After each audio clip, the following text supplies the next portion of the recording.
Hey guys, how's it going?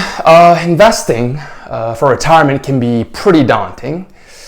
My goal today is to explain the difference between a traditional IRA and a Roth IRA in a way that's easy to understand, and also share with you what I personally do with my portfolio.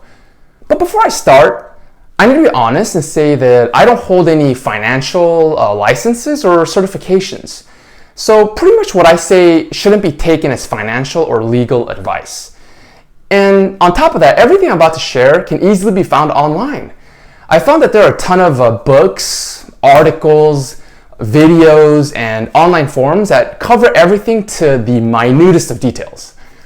Okay, so with that said, let's jump right in. First, what is an IRA? IRA stands for Individual Retirement Account. So it's different from something like a 401k, which is an employer-sponsored retirement plan. Simply put, an IRA has nothing to do with the company you work for. It's just you making your own retirement account outside of your work. Secondly, there are two types of IRAs: a traditional IRA, which is your standard regular IRA, and a Roth IRA. The money that you put into a traditional IRA is pre-taxed, or put more simply, they're your dollars that you haven't gotten taxed yet. You'll pay tax on it later in retirement as you're taking out the money, as you're withdrawing in retirement. So what about in a Roth? The money that you put into a Roth IRA is after tax. So they're your dollars that have already been taxed. And since you've already paid tax on it, you don't have to pay taxes on your money later, again, like when you're retired and when you're withdrawing the money. Furthermore, the money that you put into a regular IRA is tax deductible. What does that mean? Simply put, if you claim that deduction when you're doing taxes, it'll lower the taxable portion of your income. So basically, what that'll do is you'll pay less taxes today. On the Roth side, the money is not tax deductible. Keep in mind that both types of IRAs have limits. In 2016, the limit is $5,500, and if you're 50 or older, you can contribute up to $6,500. Lastly, and this is kind of boring, but it needs to be said, both have different income eligibility requirements. I won't get into like the nitty gritty of this because everyone's income is so different. So you'll need to just, I'm not need to, but I just Google it, right? But I will say that for most of you who are watching, unless you're making a six-figure income, it's just not too critical to research. Just know that there's a ceiling to where you can contribute to either of them. And there's also considerations like whether you're filing single or you're married filing jointly. Again, just Google this part if you're unsure. To be honest, it probably wouldn't take you less than like a minute to see the ranges. And so having said all that, here's my opinion. Generally speaking, if you think that your taxes will be higher in the future, a Roth will be a better choice today.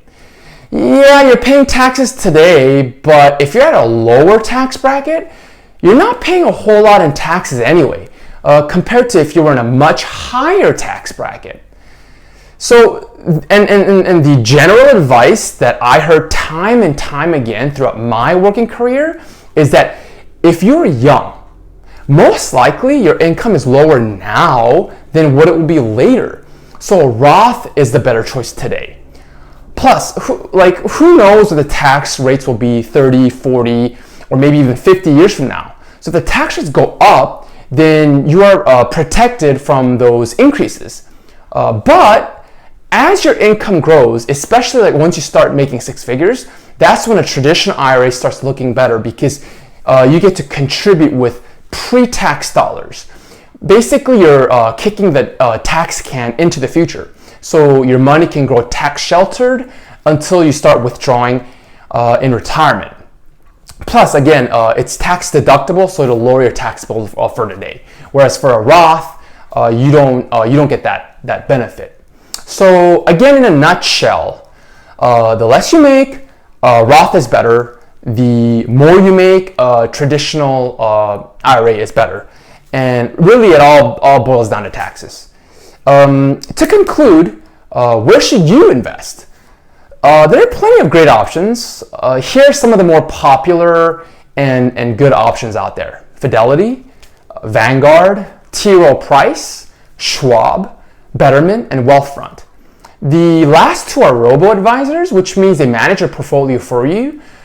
But my personal opinion and what I've done is to just go with a core mix of index funds because they have the lowest fees. And personally for me and my wife and my family, I put in the bulk of our retirement savings into 3 different types of funds.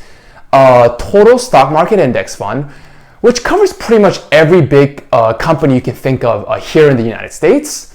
Secondly, a total international index fund, which covers all the big international players, and a total bond fund. Sounds boring, but these 3 types of funds is a safer way to build your portfolio compared to, let's say, like an actively managed mutual fund with a lot higher fees. You should also be able to find these 3 funds at any of the places I mentioned earlier.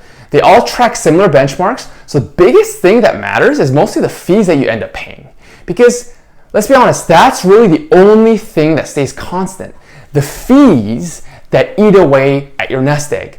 You can't control whether a market goes up or down, but the fees are going to be like clockwork. I mean, they're always going to be chipping away at your growth. And that's really basically it, guys. I hope I was able to shed some light between these 2 investment vehicles and also share some good practical information along with what I personally have done for my finances. Don't forget to subscribe if you haven't done so already, and see you in the next episode. Bye.